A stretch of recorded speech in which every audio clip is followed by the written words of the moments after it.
Welcome to Hometown Salutes. Today I have a very special guest, Fayette County Army veteran, Mike Hreno. Welcome, Mike, to the show. Well, hello, Sherry. Nice to be here. So tell us a little bit about yourself. What branch of service were you in, and how many years were you in the service? I was in the Army from 1968 to 1970. I was drafted. That's the first funny story. I actually wasn't going to get drafted. I dropped out of college, and Dad says, well, you have to make up your mind about a service because they're going to draft you if you don't. So I went up to Richmond where the Air Force recruiter was and filled out all the paperwork. Everything was ready. I was ready to go. And they said, well, we'll call you in a couple of weeks. And well, my luck started, it popped up. My luck popped up now. It happened to be at the time, I don't know if you remember way back when, you probably don't, when Richmond blew up, the Marting Arms in downtown Richmond exploded. Well, I was right next door to the Air Force recruiting station. So all my stuff got blown to smithereens. And needless to say, the Air Force didn't call me, but the Army did. So they drafted me, and I was off. So tell us a little bit about the draft. It was interesting how you said you got into the Army. Oh yeah, well, I was trying to get. No, I wasn't trying to get out. But no, I forget what I said yesterday, but you said that you counted off 1, 2, 3. Oh yeah, okay, yeah. Well, you're sitting there in your skivvies, and you're all lined up, and you're a bunch of scared kids, and you're trying to act not scared. But they come up with this thing and said, all right, I want you to count off in threes. We're all sitting there looking like, what? They said, 1, 2, 3. And then you start again, 1, 2, 3. And so we did that, and I was a 3. What was that good for? I don't know if I was to find out real quick. But so 1, 2, 3. All right, RU2 step forward. And the guy next to me, he steps forward, and he's all right, form up over here. And I said, okay. And I said, what the heck's going on? He said, all right, RU2s are now Marines. I said, a Marine? That's just what I didn't want to be, because they were drafting them in the Marines because the Marines were short-handed. After the Tet Offensive, a lot of Marines got killed. And so they were taking every third Army guy, put them in the Marines, and I'm kind of glad I missed the Marines. I mean, they're tough guys, but they always put them in the nasty places. So you were a 3, and so you ended up being in the Army. Yeah. Oh, good. Ended up in Fort Benning, Georgia. Okay. Oh, Lord, it's like a little Vietnam. If it wasn't for the PX, it'd be just like Vietnam. Red clay and trees. There's a lot of that stuff. But that was you never know what to expect. I remember my first meal, though. I got in about 3 o'clock in the morning, and they took us down to the mess hall and served us cold spaghetti. Ugh. Yeah. Well, I was starved, so I ate. But, that was my first time away from home other than going to school, and it was really frightening. But wow. I didn't run. You did? Yeah, So did you come from a military family? Well, my grandfather was in World War I. Dad was in World War II, and I made it to Vietnam. Nobody made it to Korea. But Okay. Dad would have if he wouldn't have had 3 kids. But I was we're not really a military family, but we have people about all of them. Okay. So that's cool. And you're one of 5 brothers, right? Well, yep, So you're the exactly. only one of you 5 that went into the service. Yeah, because they didn't have the lottery when I went in. They had a draft board. I don't know how that worked. I guess if somebody didn't like you on the draft board, they'd say, pick him. Oh, and gosh. So I got picked. But I remember something, that they sent you the letter, and it's so, I couldn't figure this out. I still, until this day, I was looking for names. It says, your friends and neighbors have chosen you. Yeah, what friends and neighbors chose me to be drafted? I wanted names and addresses. I was going to find out who these people were. Wow. That's really weird. Your friends and neighbors have chosen. They pawned the blame off already. Crazy. Yeah. That was crazy. So were your parents supportive that Oh yeah. when you got drafted? Oh yeah. Mom was petrified. Yeah. And Dad said, it'll be all right. It'll be all right. Don't volunteer for anything. So yeah. So what was that like as you were getting shipped off, as you were saying bye? I mean, I'm sure you were scared to death. Oh gosh, yeah. And that's when you went over to, where'd you have basic training at? At Fort Benning, Georgia. Okay. And how long did that last? I think about 12 weeks. I'm not positive, but that was a whole nother.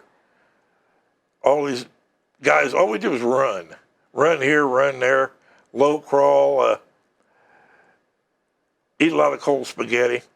You know, it was a different experience. It's something that I wouldn't want to go through again, but I wouldn't forget it for the world.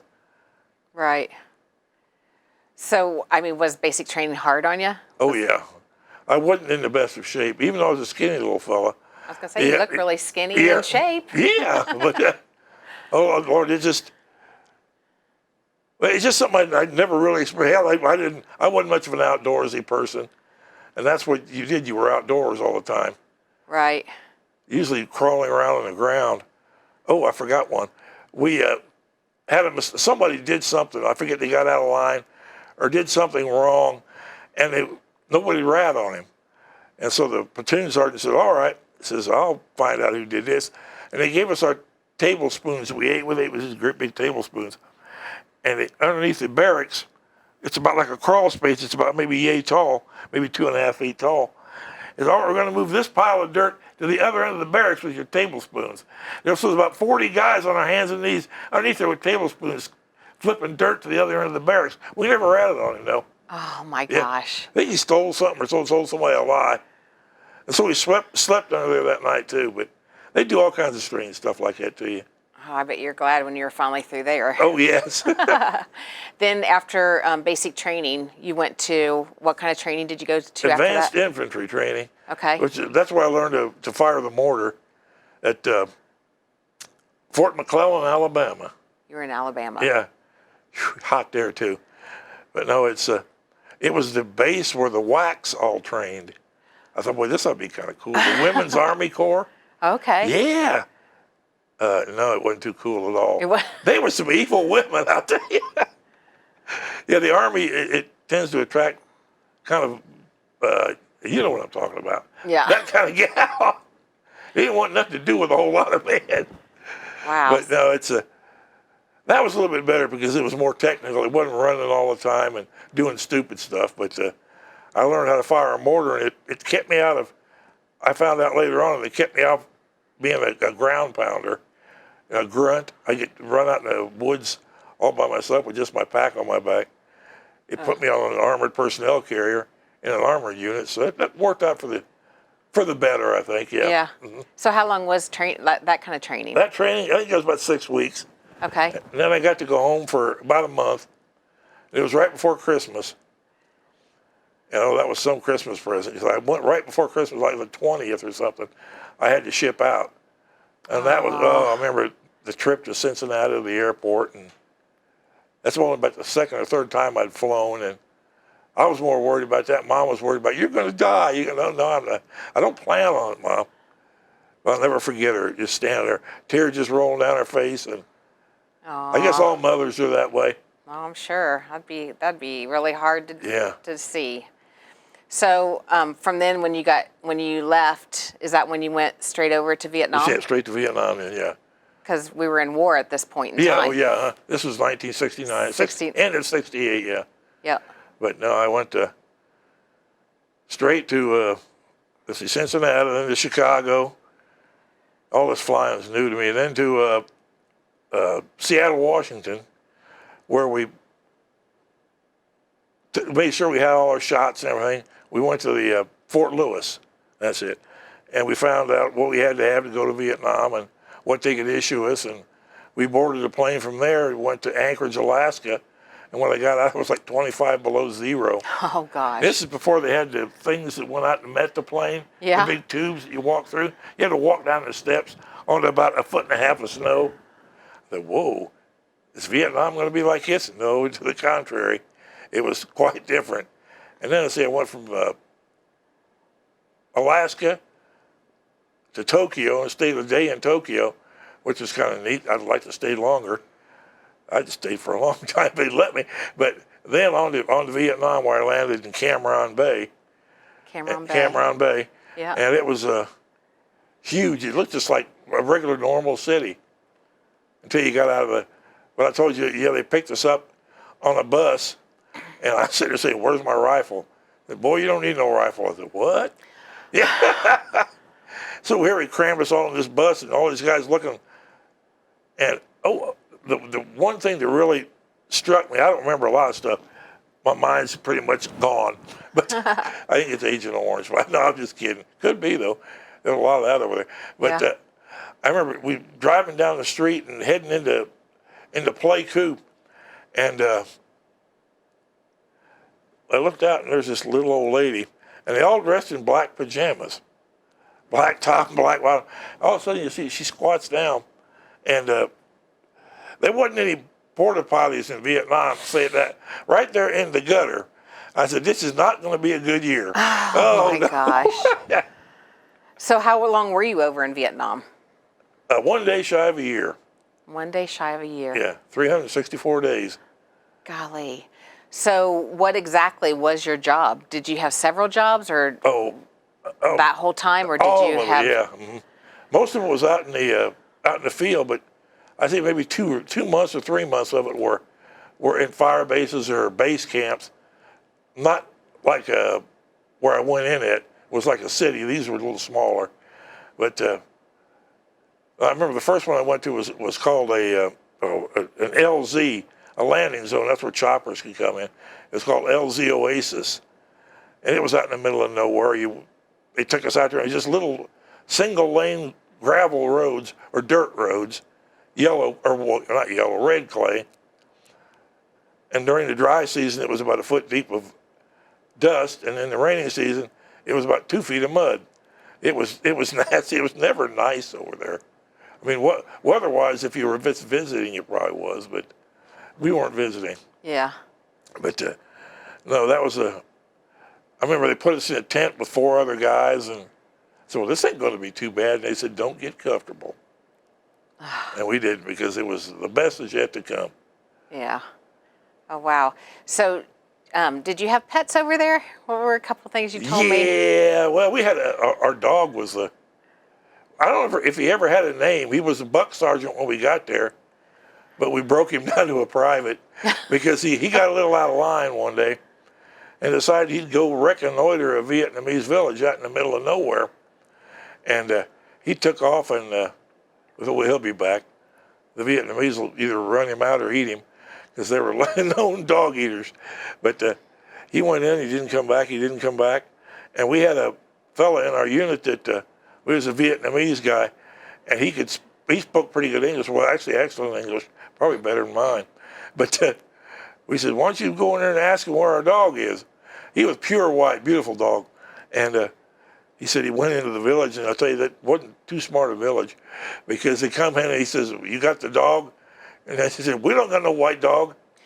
So they had it. Yeah. He walked back and says, they got him. So what are we going to do? We didn't want to get violent or anything. So we put our heads together and come up with, the 4.2-inch mortar had gas rounds with it. It's called riot gas or CS gas. And it was about that tall. It was a plastic round, about yay big around. We thought, well, if we lob one of them into the middle of the village, and that would probably bring some reaction. And I don't know if the dog came running out of the village first or the Vietnamese, but they all come scattering, man, crying and throwing up, but we got our dog back. Oh, my gosh. That's hysterical. Yeah. So, and then also you said that you ended up buying a monkey? Yeah. Your platoon? That was probably one of the smarter moves we ever made. That was, or was it? Wasn't. No, I think we got a deal on him, though, yeah. three packs of Salem, and no, everything was in cigarettes and booze usually. You couldn't carry cash with you. I'll tell you, you ever heard about the story about the military payment certificates? That's what we had for money. Okay. Yeah, I had Dad ship me real money, which was against the rules. They could have court-martialed me, and because the Vietnamese, we didn't mess with their money much. We had our military payment certificates, and those things, we'd every 3 months they'd change them, because we trade with the Vietnamese. We give them military payment certificates, and at the end of 3 months, we'd turn all ours in, and they'd give us new stuff. The Vietnamese would be stuck with this stuff, and it'd be useless. So at the end of the 3 months, if somebody knew when it was going to happen, they'd tell the Vietnamese people, and they'd come bring us their money, and we'd trade it like 10 for 1. Yeah, oh, that was kind of nasty, but it was better than nothing. Yeah. Where was I? Oh, we were talking about the monkey, weren't we? Yeah. Yeah. Oh, Mr. Wonderful. Hated everybody but me. Hated everybody Oh, in your hated group? most everybody but me, you. yeah. Mm-hmm. I think I was the only one that got close enough to feed him. But he was he wasn't, he was, I think, a colobus monkey, what he was. And he stood about, maybe 3 foot tall. Oh, had teeth. Oh, man, looked like a shark. The boy was evil. He loved to, when we were out in the field, he'd ride with us on our armored personnel carrier or with the tankers until he got down inside with them once, and they didn't like that anymore. He just tore them up, man. Oh, They couldn't get away from him. And so they put him on our track. But he loved to jump. He loved to ambush people. Yeah, he did. We always had him on a leash because if he took off, he probably never got him back again. Not that we really wanted him, but we paid good cigarettes for that boy. That's funny. But he did sit there on the. I remember once we pulled into a pump station. We're on pump station guard. I don't think I mentioned that one. It's along the major highways in Vietnam. That's where all the petroleum lines were, the gas and the diesel fuel, and all that. And every 20 or 30 miles, they had to have pumps that kept the pressure up. But those they could blow them up pretty easy. So there was like 4 armored personnel carriers and 4 tanks, and us guys there, and it was kind of weird because it was in the nasty bunkers that had been there ever since they built that pump station, and the monkey lived on top in his own little cage, and the dog lived down with us. And the monkey used to hang around on top, and he'd sit and run to one end of the bunker. When he heard the door start to squeak open, he'd run flying, holding onto his leash, and fly right into people's faces. And so they, yeah. If you were dumb enough not to stick your head out the door first, you're going to get it. That's hysterical. Yeah. But no, and before I forget, the dog, and one of the reasons you like dogs, the place was infested with rats. Rats the size of a possum almost. They were huge rats. And our white dog, a private dog, broke from Sergeant. But he used to patrol for the rats, and one night I was half asleep. I never really slept. You were always right on the edge. But I thought I felt something on my foot. What the hell?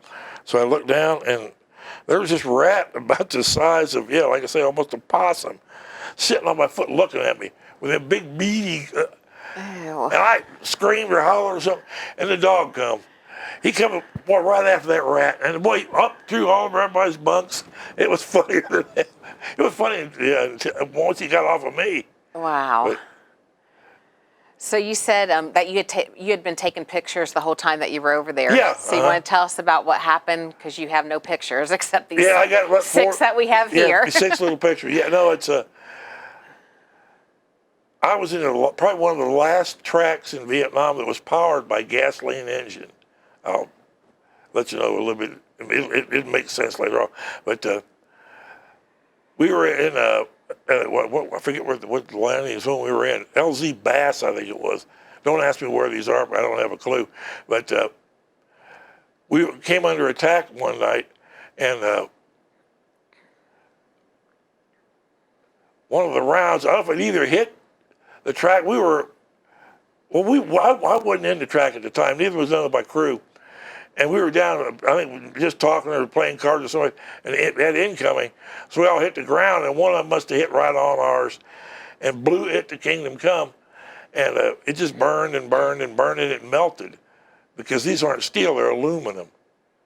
And the aluminum melted, and all my stuff, all my worldly possessions were in 2 ammo cans in the back of that. All my rolls of 35 millimeter film, and I must have had 30 or 40 of them. I was so proud of all my pictures I took. I might show everybody when I get home. And needless to say, when the fire was over, They were gone. everything was gone, yeah. You lost it all. Lost it all, yep. Wow. And so you said that there were like the Vietnamese kids were there and they were hungry, and that you guys would share your rations. Oh yeah. With them. Yeah, the candy and the cigarettes and. Yeah. All them kids smoked. All the little kids smoked? Yeah, little kids smoked. Oh, you got cigarette GI, yeah. Oh yeah, it's just what? You're not old enough to smoke. Give me a cigarette, Jay. He inhaled, blowed smoke rings. He was pretty cool. No, but that's. Do you want to tell about the one time where you got bombed? That's sad. That was, that's the first time I ever saw a couple of my buddies got killed then. But anyway, we were under attack again. It was a rocket attack, 122 millimeter rockets, and we were the end track on the line of 4, and the other end got hit, and I saw just the biggest ball of flame I'd ever seen in my life. It's just like I was inside a furnace. I thought I was hit, but I wasn't. I ended up getting burns on the side of my face, but no big deal compared to what happened to the guys at the other end. We got up, looked around, and they came walking out. They weren't on fire, but the little kids that were hanging around their track, they're always hanging around, wanting something. And they come out burning. And I remember, so what do we do? And I first thought coming to mind as well, I grabbed a blanket. I didn't know if it was the right thing to do or not. Put them on and patted a little. I don't know if it was a boy or a girl or what, but got the fire out, and they were screaming and crying. And the medics came running. They says, "We'll take over. We got her now." I says, "Good job." And I said, "Here, let me get my blanket." And I took the blanket off and pulled all the kids' skin off. And whatever blanket touched, he screamed or she screamed. And, you don't forget something like that. Oh, no. And the other two fellows, I remember, I was going to tell you yesterday, the medevac chopper came in, and one guy was from Detroit. Those of you that ever visit the Vietnam Wall, his name was Rick, and he's on top of 17 West, right on top. If you ever want to say hi to Rick from Detroit. The other guy was from Alaska. I never knew anybody from Alaska. But we had to load him up onto the chopper, and this was rainy season. And Lord, the mud was almost waist deep in spots. And we got him on the stretchers, and I remember trying to wade through this mud. And we could hardly get him, because we couldn't get to the chopper pad, because it was surrounded by mud. Well, we finally got him up there, and I don't know if he was alive when he got into the chopper or not, but, I'm sure that's something you'll never, ever forget. Oh, gosh, forget. no, I can still see his face, yeah. Yeah, it's terrible. Yeah. So when you were on duty and you were out, you never slept inside. You slept outside, right? Yeah. So here's a picture of your cot. So it's a little wooden cot. Yeah. So did you sleep? Well, I guess you could call it sleep. Most of the time we were under the influence? So what are you holding here? Oh, that was for show. That's an illumination round. The white ones are illumination rounds. It goes up in the air and poof, it's got a big parachute, and it burns for like 2 or 3 minutes. It makes the daylight almost turn it into, or nightlight turn it into almost day. But I just hung it in the end of the tube so I could show Mom and Dad what I did for a living back then. Yeah. But, I don't know how many thousands and thousands of rounds we fired. Wow. So did you ever get to take liberty while you were over there? No. Another good story.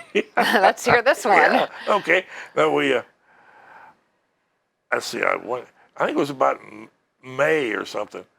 I'm not good about, certain times, but anyway, I was supposed to have my R&R. I was supposed to go to Australia. I was all fired up to go to Australia and see the kangaroos and everything. But anyway, about a week before I was supposed to go, my platoon leader got a hold of me and says, "Mike," says, "they canceled your R&R." I says, "What?" Yeah. And so I knew the guys back at the headquarters, and they didn't tell me why, so I got a hold of this guy back at headquarters. He said, "Well, this second lieutenant wanted an R&R. He wanted to meet his wife." You got bumped. And so I got bumped, yeah, by some second lieutenant. Only been in country like a month. Yeah. So I wrote Mom and Dad and told them. I said, well, that's no big deal. I'll save some money. And about a month or so later, maybe about 2 months later, I got called back into the base camp to see the commanding officer, of the 4th Division. This was a big guy. Don Pepke was his name. And he said, sit down. I said, oh, I'm not in trouble now. He told me to sit down. This guy was like a 2-star general. And he said, we've got some communications from your was he a senator or Lee Hamilton was a representative from the House, a representative that you got, I forget how he put it. No, you didn't get an R&R. Is that true? I said, yeah, it kind of is. And what it was is his mom told one of her friends. Her friends was big political person, and she got a hold of my representative, and I guess he just raised heck with the Pentagon, and they offered to send me wherever I wanted to go. I said, nah, I'll just stay here. I only had a couple months left. And So your mom's friend got a hold of Lee Hamilton? Lee Hamilton, yeah. And Lee Hamilton, I didn't say anything. I just let him know what happened. Yeah. Because I was told I was going to go to Australia, but I didn't get to go. But so politicians are good for something. There you go. And Mama Bear came out. She went to see her son. Oh, yeah. Aw. So, so the year's up and you headed back home. How were you received at the airport? Not well. I remember walking out of that plane and, oh man, we're back in the world again. That's what I'm saying. We're going back to the world. And this one little gal, she was like standing outside, just really unobtrusive. And all of a sudden she walks up to me, and I thought she was going to say, welcome back. And she said something, and then she called me a baby killer and spit on me. I said, well, now, welcome to you, too. I miss you. I know I haven't. Jeez, I'm really sorry that you had to experience something like that, because here you are, a kid fighting for us and our country, and that's how you get welcomed. Yeah, I didn't want to go, but yeah, you were drafted. yeah, I was drafted. Yeah, I mean, I didn't run. I could have went to. Yeah, a buddy of mine he's still up in Canada. He said, you can come up and live with me and you get your own place. And well, I think I'll stick it out. Yeah. I'm glad I did, because I got to see so much of the world. That's the one good thing about the service. They send you places you didn't know existed. Right. Yeah, you saw many countries, I'm Oh, sure. yeah. Like I say, Cambodia the wrong way.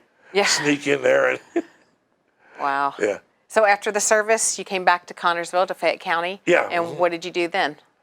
Well, I goofed off for about 3 or 4 months. And then I went back to work at the old supermarket where I worked at Cox's, and this wasn't getting it. So my brother Tom told me, well, they're hiring at D&M. So I went to work at D&M making dishwashers for about a year and a half. And they pretty much closed down after that year and a half. He sold the patent, and it was going south. So I got laid off, and I ended up getting hired on the railroad the next day. I was wanting to mess around a little bit and just, enjoy myself. But Dad says, go down and sign up.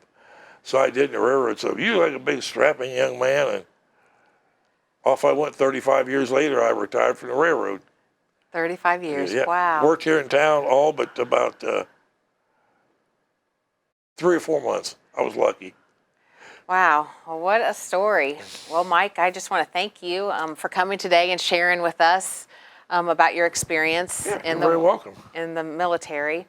And I just want to thank you again for your service and your sacrifice and for your friendship. Well, you're very welcome. All right. Well, I hope you join in next month for another series of Hometown Salutes. Thank you.